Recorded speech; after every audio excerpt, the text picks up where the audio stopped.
Well, good midday to each and every one of you. Our prayer is that God is just moving in just a miraculous way. So miraculous, so beyond comprehension that the only thing you know how to do is wave your hand and tell God, thank you, because He's shown enough good. I need us to understand that it doesn't matter how cold it is, because we live in northeastern Ohio. No matter how difficult things may be, uh, entering into a season, okay, where people will be struggling, and we just want to make sure that you understand that our God is still able to do above and beyond all you could ask or think. Iris, Cora, Kathy, Tina, bless y'all for being with us for this great midday. For our God is an awesome God. Thank you so much, Iris. I appreciates that. And that all of our technical support is just bringing you the best that we have to offer, and so we're thankful to God for that. Minister Sarah, bless you. Linda, glory to God. Ayana, happy birthday to you.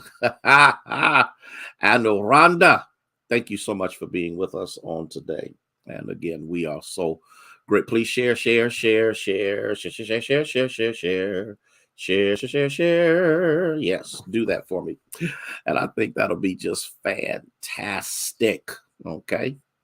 And so we give God glory and praise for all that He is, all that He does in so many unbelievable ways. Barbara Foose, how are you? You being good? You staying out of trouble? I just want to make sure. Okay. I want to make sure. Okay. And so again, we are grateful to God for every one of you. And grateful to God, Jamie. Thank you so much for being here with us. And we are thankful, thankful for the great things that God is doing and how He is providing in absolutely an unbelievable way. So we're grateful to God for that. Okay, your birthday Sunday. I know you're going to remind me, Jamie. I ain't even got to worry about that. So it'll be great. Erica, good midday to you. And we're thankful to God. Please share. Please share, please share, please share, please share, please share. Many of you are coming on, and it's Thursday, and we're just grateful to God. Okay. Sharon, thank you so much for being here with us on today. Thankful Thursday. Yes, yes, yes, yes, yes, yes, yes. Grateful to God. So, Pastor Tina Johnson, is that correct? I saw what Minister Sarah said. I want to make sure that I give honor to whom honor is due. So, I'm grateful to God for you coming and sharing with us on today. If you don't mind, please share. As I got a question for you. I'm kind of getting good at this. Wendy, how you be? Wendy, how you be? How you be, Wendy? Okay. We want to make sure that you're doing. Gaither, thank you so much for being with us on today, and just grateful to God. Okay, Pastor, thank you so much for being and sharing with us on today, and I'm thrilled and grateful for all that is. Can you give me just a second here?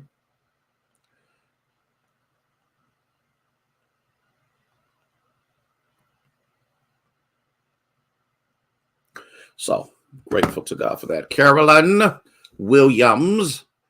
Okay. You better be holding on strong, though. Good midday to you, holding it down in the great borough of Midland, Pennsylvania. Thank you so much. Thank you. Thank you. Thank you. Thank you. Thank you. Cora. Yeah. Yeah. Because you know what? The Lord kind of gave that to me a few weeks ago. And it's designed to get us to think. Think about a couple of, matter of fact, I actually have two questions for you. Okay. All right. Lancaster, California. Bless you, Pastor. We appreciate that. Okay. Lynn, Praying for you, girl. I saw your post. Good midday to you. Okay. All things work together for good to them that love God and are the called according to his purpose. Good midday to you, Thea. Thank you so much for being here with us. You know, Cora, you ought to know by now. Oh, I know what I forgot to ask you, Cora. How's you had thank you. Thank you so much, Pastor. I appreciate that. When they took that bandage off, you had a Jeremiah experience. It was just like fire shut up in your bones. Well, I'm praying that that fire has died down and that you're now ready for phase 2 of freedom. Okay. Here's the first question I have for you. Let's see if you're ready for this. Can your prayer life move God? Can your prayer life, Sister Thomas, bless you for being here with us on today. Can your prayer life move God? And here's my second question. When was the last time you prayed somebody out of trouble?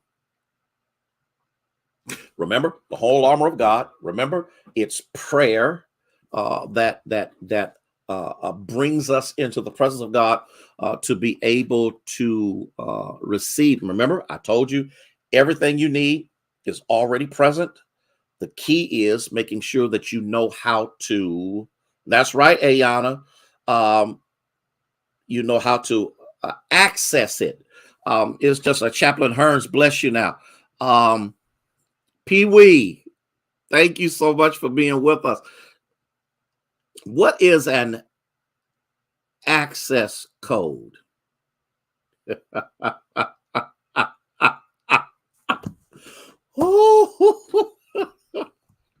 You are so bad. What am I going to do with you, Cora? Listen, what does an access code do? An access code is designed for you to have privied access. I'm using the word access to that which belongs to you. When you put in, hey, LMA dear, how are you? When you put in your access code, when you go to the bank and you go to use an ATM, you put in your access code. That code is connected to your resources. Connected to your resources.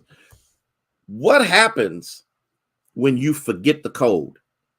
What happens when you put the wrong code in too many times? Somewhere along the line, all of your assets are frozen because that entity believes that whoever is trying to get to the revenue or whatever the case may be is not the person who should have access to it. I want you to think about this. Denise of the Freisen, how are you? I'm going to look at two things today. I pray I look at two things today that are going to help us to understand.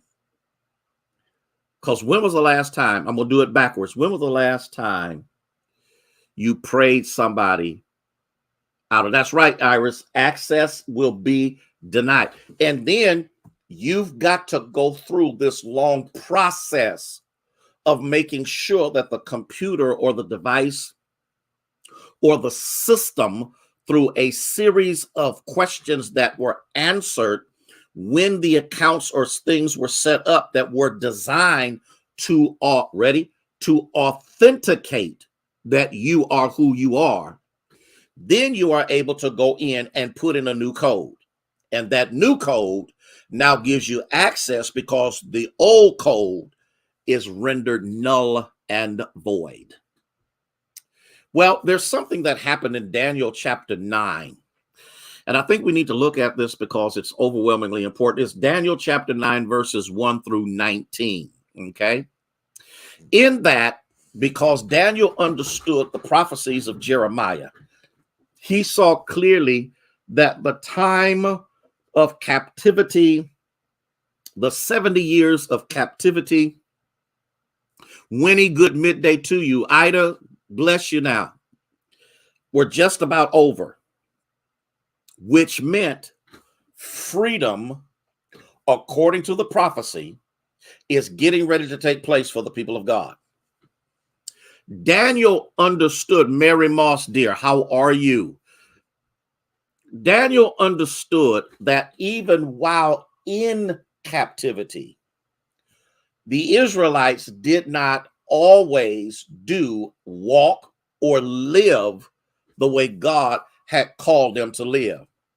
So here's what Daniel does. Daniel goes before the Lord and confesses the sins of the people before God on their behalf.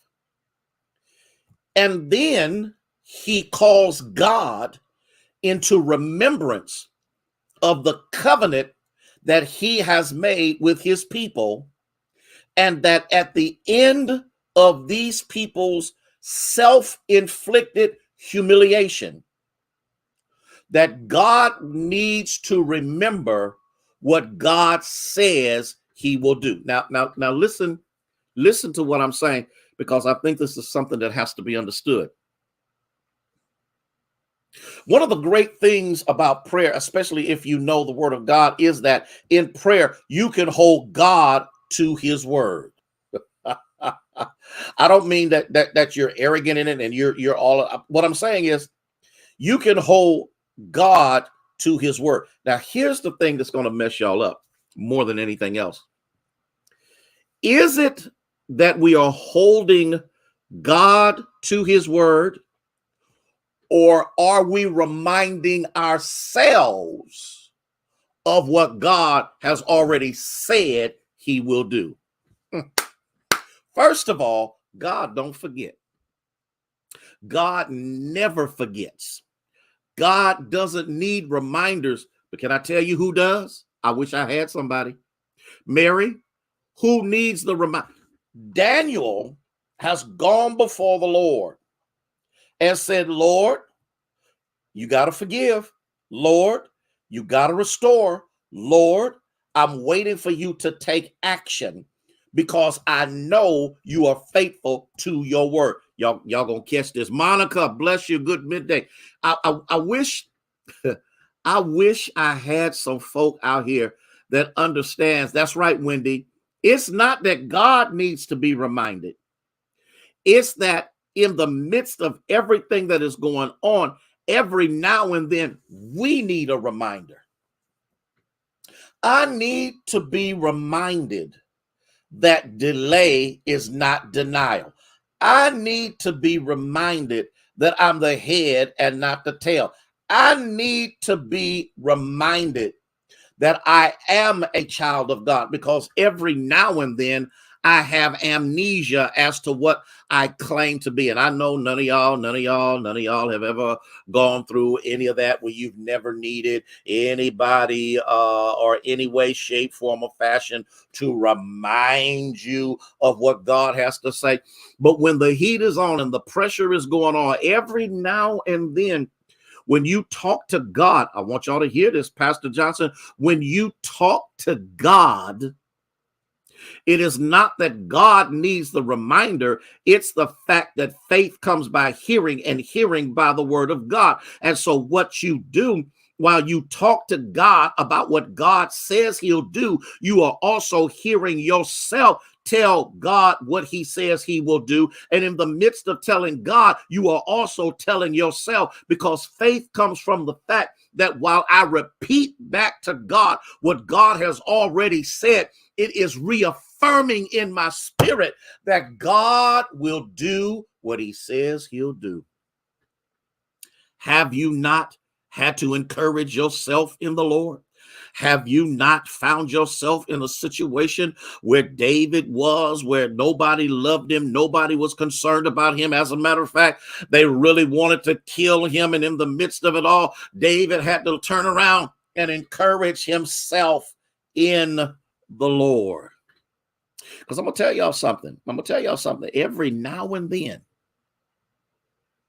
Every now and then, when your back is up against the wall, when things seem to be going crazy, when it looks like you're just about ready to lose your mind, is that not the greatest time to have a conversation with God? And listen to what I'm saying. Listen to what I'm saying. Listen to what I'm saying. I'm not saying telling God, I need you to bail me out. I need you to do this. I need you to do. No, no, no, no, no, no. You need to talk back to God the very word that God talked to you. Can I say it one more time? You need to talk back to God the very word that God talked to you. I'm going to say it for the third time. You need to talk back to God the very word that God has already talked to you. You need that reminder. You need that reminder. You need that reminder. You need to understand that God is faithful to his word.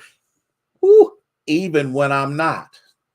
He says, my word will not return unto me void, but it will accomplish that of which I have purposed until the day of Jesus Christ.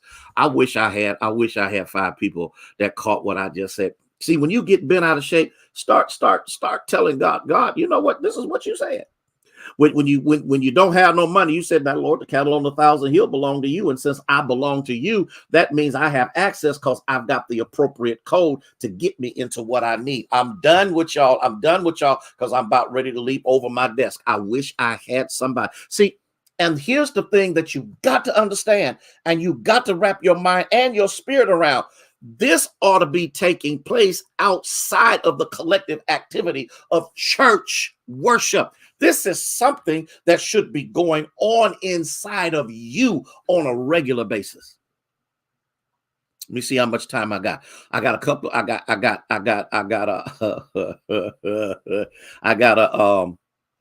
am I going to get to this? Can your prayer life move God? Well, in Exodus chapter 32,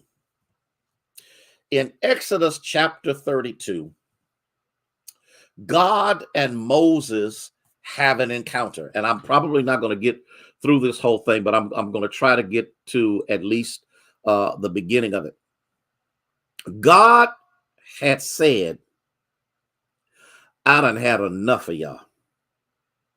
Out of all that I have done, out of all that I have provided, out of all that has been accomplished, and it wasn't you. You really have to understand something about the Israelites coming out of captivity because of the 400 years that they were in there. They lost their warrior mentality. They lost their ability of independence. They lost their trust in God. They lost their heritage and their believing that God would take care of them. And they began to take upon themselves a dependency upon other people to do for them because they could not do it for themselves while in captivity. They didn't know how to fight. They didn't know how to win. All of that had been eliminated as each generation died in captivity.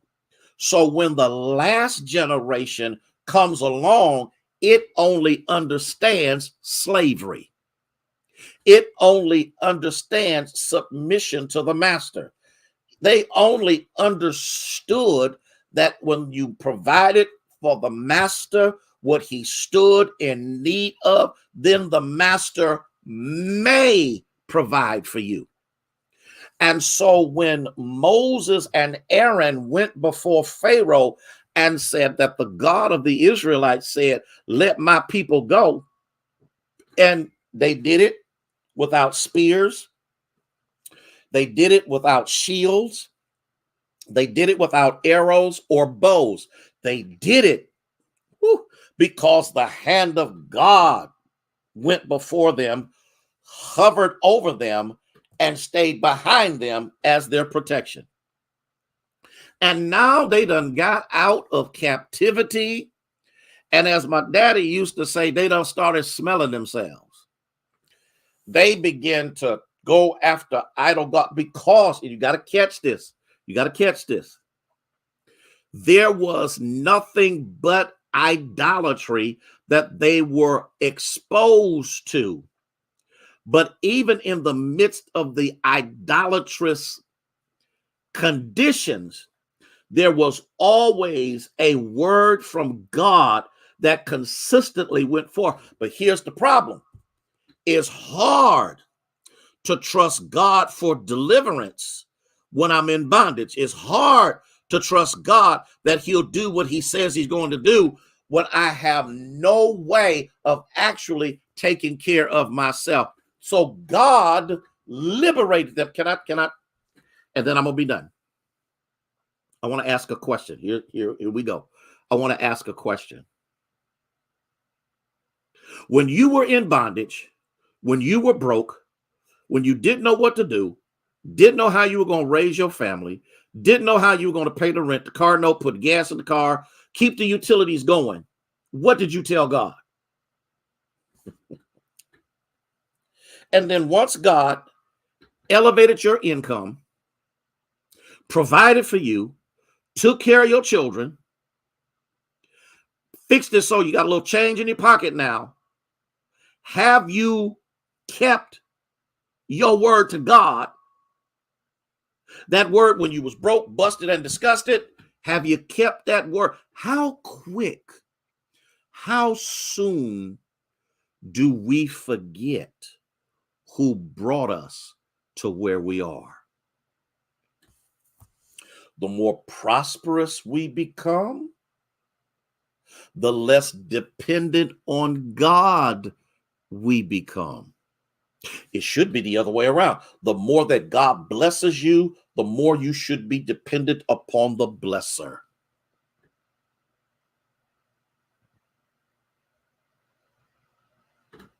I'm just waiting because I need us to understand and see God now, and this is where I'm going to stop at. God now is to the point with them that he's ready to kill every one of them and start over. Now, you know that God is gracious and kind. You know that he looks beyond faults and meets needs. You know that he's everything you need him to be and then some. But when God has had enough of you to the point that he's ready to wipe a whole nation off the earth, that's some. And so I'm going to talk about something because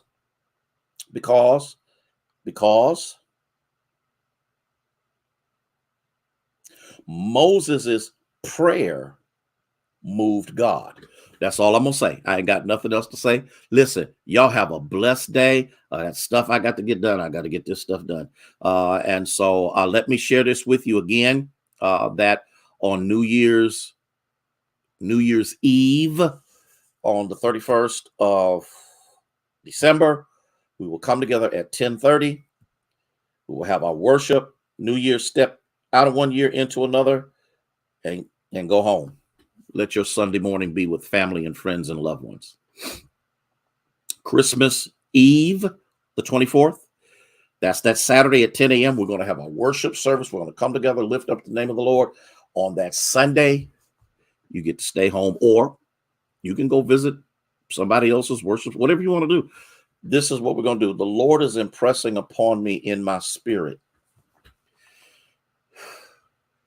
that the enemy has done a massively strategic job at creating dysfunction in the family.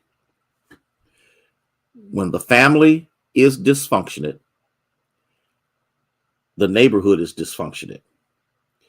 If the neighborhood is dysfunctionate, the city is dysfunctionate. If the city is dysfunctionate, then the county is dysfunctionate. When the county is dysfunctionate, then the state is dysfunctionate. When the state is dysfunctionate, the nation becomes dysfunctionate.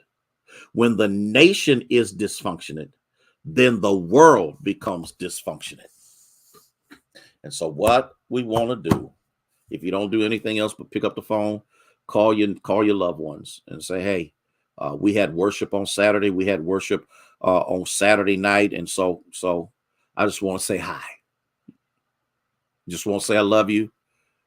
Pick up the phone and pray for them. Mess them up. Because they know you go to church. They know you go to church. They know you go to church.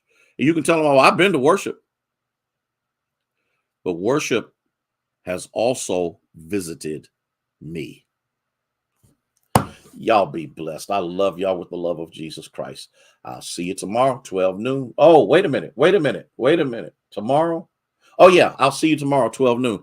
I got a commencement service to speak at, and that's on Saturday. I got my days mixed up. May God bless you. May he keep you is our prayer.